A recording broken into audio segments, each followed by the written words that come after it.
We decided to film our next interview in Parque, Mexico at dusk to try to set an appropriate mood with a nice bottle of Rosado.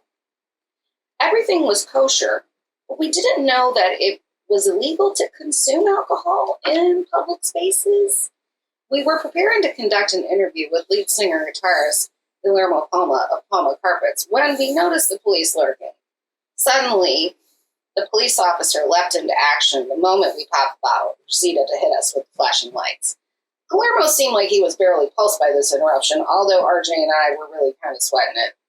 Guillermo took a little walk with the PO, though, and came back to ask for 500 pesos, or approximately $25. For this amount, we figured we were pretty lucky, and we got away with breaking the law. Breaking the law, breaking the law, breaking the law, breaking the law.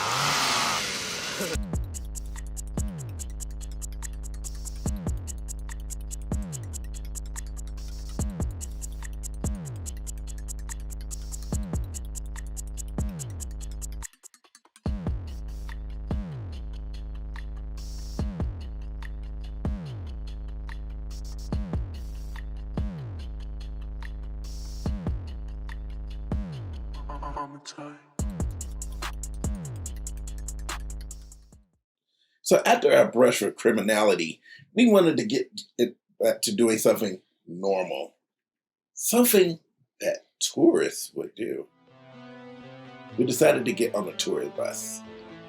We heard that the tour bus takes you all around town and that you can see all of the sights, which is true.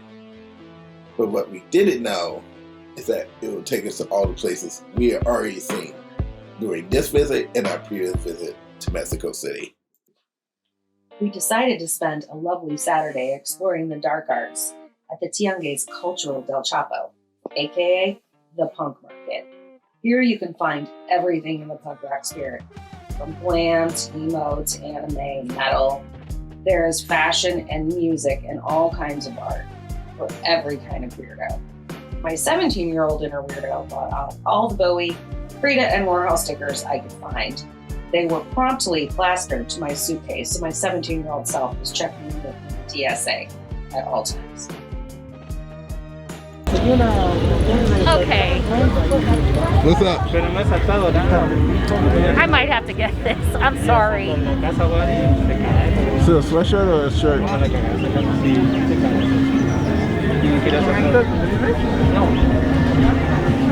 Oh man, it's not really hot. A long tee. Sleeve t-shirt, honey. I mean. Yeah, I won't be able to. It's be too hot where we're going. Yeah, but I love You can it. ask if they have a long short sleeve one. But the allure of being unlawful was too much for us. So we decided to visit Planton 420, which is an open-air weed garden grown by artists right next to the Senate building. It was located in the Luis Pasteur Park. I was hoping that someone would hook me up, but who really wants to hook up the person with a microphone and a camera? I definitely understood. Hopefully, Mexico gets its act together and follows through with the Supreme Court's ruling that marijuana is legal in Mexico. This one had been a long time coming, but we had to visit the Roma house featured in the movie Roma. The house was very normal for Mexico City and for its neighborhood, but it was still great to be in a place that had been so immortalized in history. It was also good to see the actual house that the director stayed in, right across the street from the house that was featured in the movie. No, if he grew up here. Airbnb? Yeah, I don't know. That's what we were wondering. We saw some of those folks, but maybe they lived there. I don't know. Well, suitcases? That's definitely an Airbnb, honey. Well, they could have maybe been coming back home from vacation. Maybe they live there. Maybe you can ask. Oh no. Maybe you can ask if you can. Hi, this is Tasty TV with Taste the Noise, coming to you from Mexico City. And tonight, I am so excited. I am with Palma Carpets, and Please do, sir. Go ahead and introduce yourself. I'm Guillermo. I play guitar and sing. Hey, this is Daniel. I play guitar, and that's it. Hi, my name is BLAIR. You can call me Chino, and I play the CD. So, thanks again for, I didn't even say thank you in the first place, but thank you for having me tonight. And we're all drinking delicious mezcal. We got the Mexican tea. Oh, well, actually, what's what we got? Okay, we got the Carta Blanca, we got the Tecate. We're actually looking for a sponsorship, so if someone from the will be greatly appreciated. Hey, well, okay, so as I've told you, I'm pretty obsessed right now with the new single. Summertime, it's going on the playlist. It's in my head now. It's a part of this whole experience in Mexico City that I'm having, and I just love it. It's pretty much up there with classic dream pop. I mean, I felt like when I listened to it, it just had that sound like the first time you hear the Cloud Nothings or Beach House. Just that really just classic, just wonderful. You just want to get lost, you know, and just keep listening to it and listening to it. So can you tell me a little bit about the background of like coming into the creation of, you know, of this great single and how everything is kind of, you know, aligned to get this beautiful song? Well, first, really appreciate that you are obsessed with I that am. song. I am. Please don't forget me, like, you know, when you guys are all. We want. It's amazing. Get me backstage. Do you consider that part of your soundtrack? Well, yeah. It's really very personal. It is. I mean, it's just so beautiful. And like I came into the hotel room and RJ was playing it, and I was like, "What is this?" He was like, "It's Palma Carpets." And I was like, and you know, I'm sorry, I was like, well, Paul McCartney's? Which you obviously have probably heard that somewhere, sorry. Actually, no. You haven't? Oh, okay. I was like, wait a second, because I was thinking like, okay, so we got the Sgt. Papers and the Paul McCartney's. Is there something going on with Mexican bands and maybe some, you know, like Beatles? No, completely different. So I was like, okay, you know, I'm so psyched to go and like interview them. Yeah. It's very popular in the, I don't know. Yeah. We are just writing that. We're just trying to start this project. Just working through it. Yeah, like, well, that song began like in 2020, like in just the middle of the pandemic. I was living with my girlfriend at the time, but it was like, we were not having like a really great time. So unconsciously, I just started writing about breaking up or like breakup songs without like even notice that that's like what I wanted or what I was seeking for. Yeah. So I wrote that song, and then when Danny came into the band, we revisited all the demos that I had already that I was already working on, or maybe they were like halfway through finished. But yeah, we just took summertime and we just started like writing over what I was doing, and we just encountered those sounds, especially like the string section. The string section, I was blown away by, and I actually even said to RJ like, is it a real string section or like what's going on here? Who did that? Daniel was the one. It was me. Wow. That song. I knew it. I said, RJ, they have a string section in there. He was like, oh, I think it's got to be it's just a keyboard. It's probably going to be a set. I'm like that. I don't know about that. I think there's a real string. Yeah, we kind of amazed me. We wanted to have that. Because the favorite part of that was the strings. That was where it really just kind of took me into that space. And that's another thing I wanted to talk about with you guys tonight is the Mexican folk influence that, you know, I think you and I touched base on that a little bit. Yeah, a little bit. The other night, and so what are some early Mexican folk artists that inspired you? Well, Anybody really, just any early music that you might have listened to and thought, hey, I think I want to like learn how to play the violin. Like, I think I want to learn how to play guitar. Like, what inspired you guys? You know, because you guys are fairly young, in your mid-20s.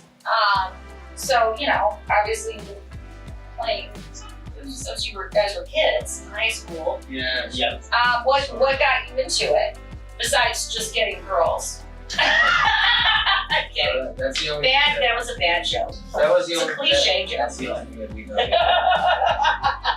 Well, after this interview, their girls are. I mean, the girls are coming.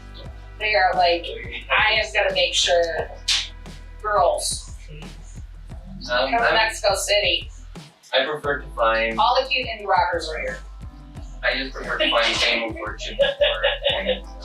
Which That's is what I'm here for, actually. Yes, fame. Well, what else is there besides? You know, with fame and fortune, you know what comes with that. The women, you know. Fortunately. But yeah, so any early bands? I know you're you know doing dream pop. But any other kind of genre of music that you were into before you decided to kind of get started dream pop band, or any other kind of music genres you're really interested in? I think Chino has to go first. He hasn't talked anything. Yeah, please do share any favorite bands. Any favorite bands? Yeah. Mine? I'm a guy of pop, 80s pop, Okay, 80s pop. George Michael, Okay. See, I don't want to give my age, but I grew up listening to 80s pop. Oh wow, thank you. Thank you. I remember when George Michael was in a group called Wham. Yeah, I like I was even born in it. What about you, sir? Anything, any early influences? Early influences. Well, a lot of 80s stuff. Yeah. Like 80s, 90s.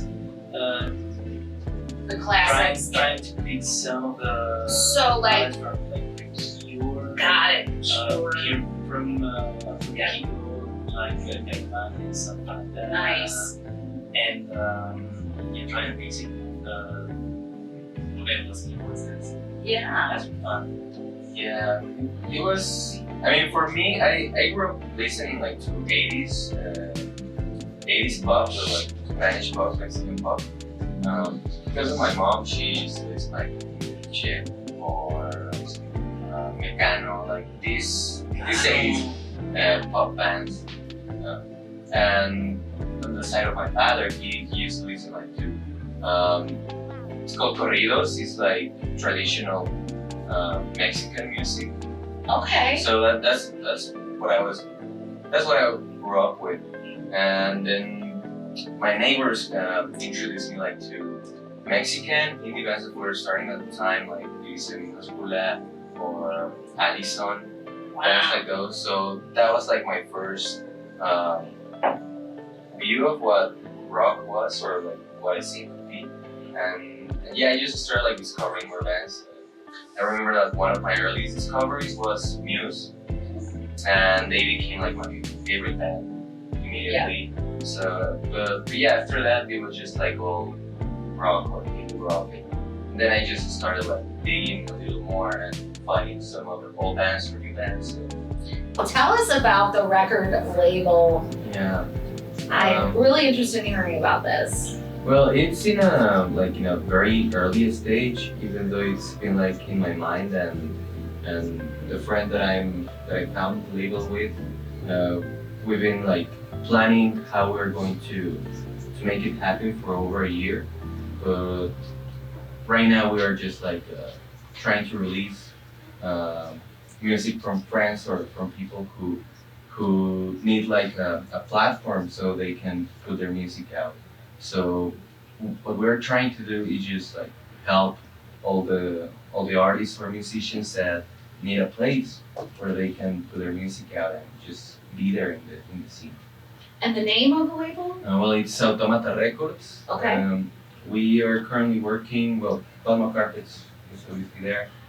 We have another friend who makes electronic music that we put out a single like a few weeks ago from him, and it's been a really good response. Okay, and like the name of that? It's Futura X. Okay. The single is Disorder, available in all platforms.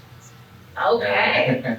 And we're just trying to get as many bands as we possibly can. All right. Well, I'm rooting for you guys for the label. Thank you. Love it. Love it. And thanks again. So Guillermo had a trick up his sleeve. He wanted us to interview one of his artists, Futura X. And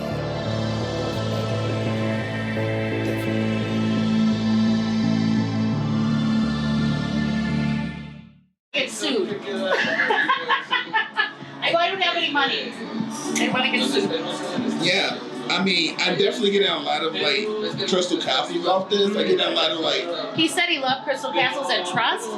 Oh, Trust. Oh, Trust. Oh, you know who Trust is, right? No, I don't think I've ever. I said I haven't heard of. Trust is it has members, people that are involved in DFA Records. Okay. Yeah, I'm not familiar. James Murphy. It's involved with James Murphy. James Murphy, LCD Sound System. Oh, okay. The king, James. Yeah, but he's actually studying like classical music.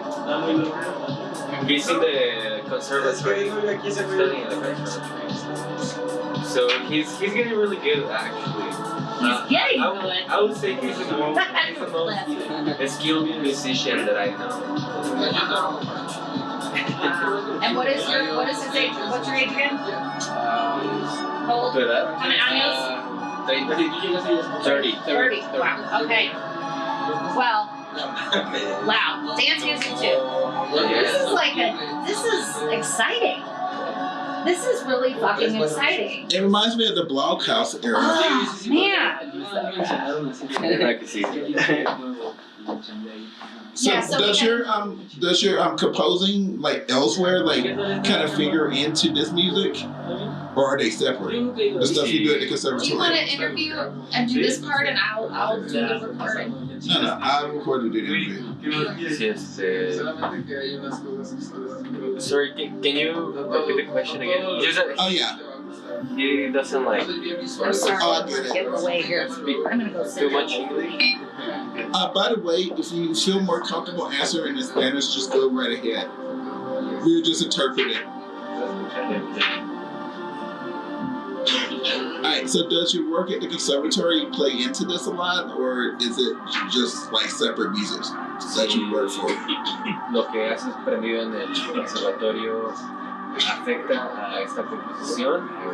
Sí, bastante. En los vocales. Like in the vocals, like the melodies, they are intended to be like classical melodies, like those games in classical music. but yeah, it affects the way what he's learning now. He uses it into his composition and trying to get into like a more elaborated sound. Yeah, I hear the rigor in the music, definitely. You know, this isn't just plug and play like electronic music. Like, do you use live instruments in this, or do you just, or are you doing purely electronic in this case? ¿Usas instrumentos análogos o...? Sí, sintetizadores y también piano. Yeah, he uses like an analog synthesizer for most of the sounds, and piano as well. Oh man, what synths do you use? ¿Qué sintetizadores? Korg Mini Log XD, microcore, MIDI controller, piano. Okay. So, what are your hopes for this project? How do you want to expand on it?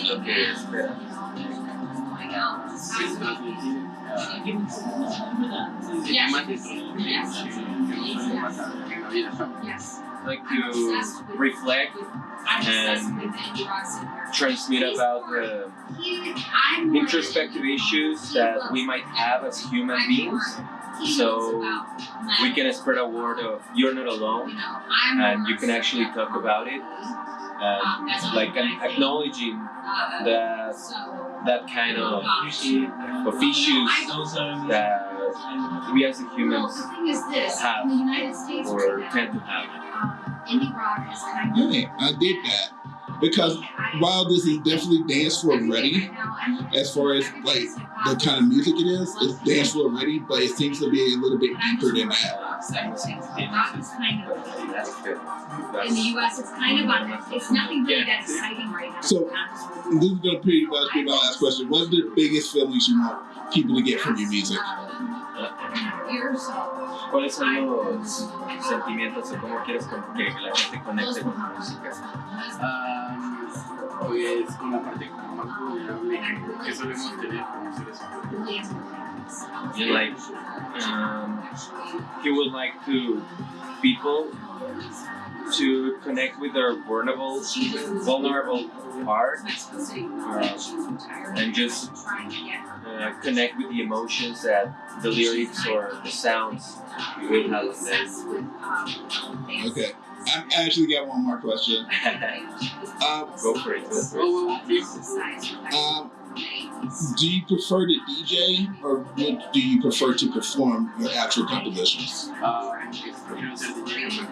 Perform. I can tell. What do you do when you perform live? Toco los sintetizadores, Synthesizers. There There will be always visuals. I almost want to And he always tries to just like soak the audience with his own energy and just have a show that will connect with the people, that they will be able to engage size and just under the mural, because I love the murals and I'll be under like when you run over being in a similar like mood where you just are able to enjoy yourself and be yourself. Walked up the stairs and picked up your vision. Well, thank you so much for your time, man. I personally dig this. So much respect. I'm a band girl. Alright, so what do you want to express about the human condition with your music? I see, there's definitely Pues simplemente es una reflexión para poder, bueno, a través de la música poder sentirte un poco mejor y tal vez encontrar una solución. It's just that whenever someone listens to your song and is able to connect with the lyrics, that they just are able to feel themselves into whatever is happening with them, but just to have a real connection within themselves. Alright, well, thank you so much, man, for sitting down with us, both of you, actually. Thank you. But we were really eager to move on to our next location, Parras de la Fuente. We wanted to visit the oldest winery in North America. So we went there and arrived in the middle of the night to a shit brick house. We were so tired that we didn't even think to put up a protest at the conditions. We had an old grandma here that I'm sorry, I was a little bit scared to turn on. I burned myself in one of those when I was a kid. We were in almost freezing conditions. It was about 34 degrees at the particular time. We wrapped ourselves in blankets and our coats and we went to bed. I woke up the next morning determined to get us to the next location. We were going to take a little trip to Monterrey, a city that I had not really heard much about, other than knowing that it was an industrial center for Mexico. All right, folks, we're coming from beautiful Monterrey, Mexico. This is a surprise trip. We were supposed to go to Parras to visit the oldest winery in America at Casa Madera, which we've been drinking the whole time when we were in Mexico City. So we're really looking forward to it. But our Airbnb, honey, just explain to them about the Airbnb. As RJ put it, it was very rustic, but not in the trendy rustic way. It wasn't cute. It wasn't cute. No, toilet wasn't working, and there was no heat. It was a little frigid. Yeah. They had one of those grandma like heaters, but I didn't want to touch those, man. And the Robin Laura Petri beds, sometimes, you know, you have to deal with that, but it was straight about the honeymooners. It was horrible. So anyway, we're not gonna, you know. Tuesday hated it. Nice people, but they just weren't the best Airbnb. Maybe they need to rethink their Airbnb business. We're not gonna give bad reviews. I'm not that kind of person. I don't like to, you know, do that. But the house was a straight up cinder block house, man. It's, you know, it was just. Yeah, it really worked for us. And they kind of wanted us to dog sit, which we love dogs, obviously. But we already have a dog, and she wasn't really gonna like that. So, yeah, it wasn't gonna work out. So anyway, here we are in Monterrey. We're a lot more warm now. My toes have finally thawed out. Tuesday's happy. Tuesday's happy. She doesn't quite have the view that, you know, she had at the Hilton at a particular time. We're at the Hilton for a night. After we escaped another Airbnb that we've been having some Airbnb related issues. Some precarious looking black market. Black mold, man. It was black mold, man. And I think there might have been a very odd slave operation going on in the garage. Slave B&B.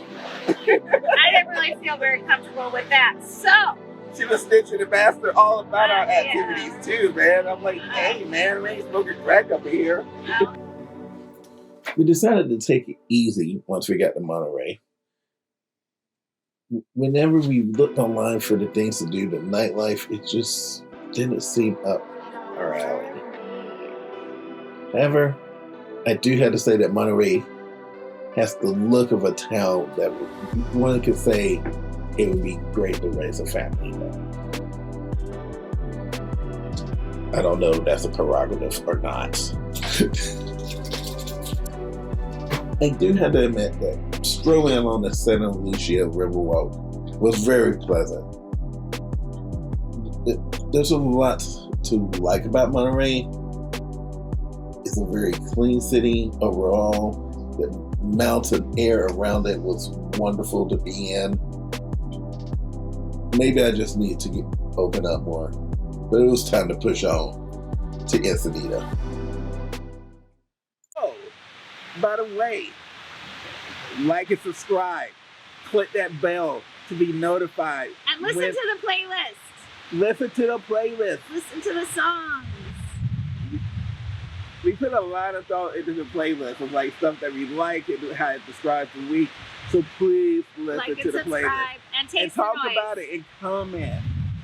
Even dog us out if you have to. Yep. See you around the clubs. See you around the clubs.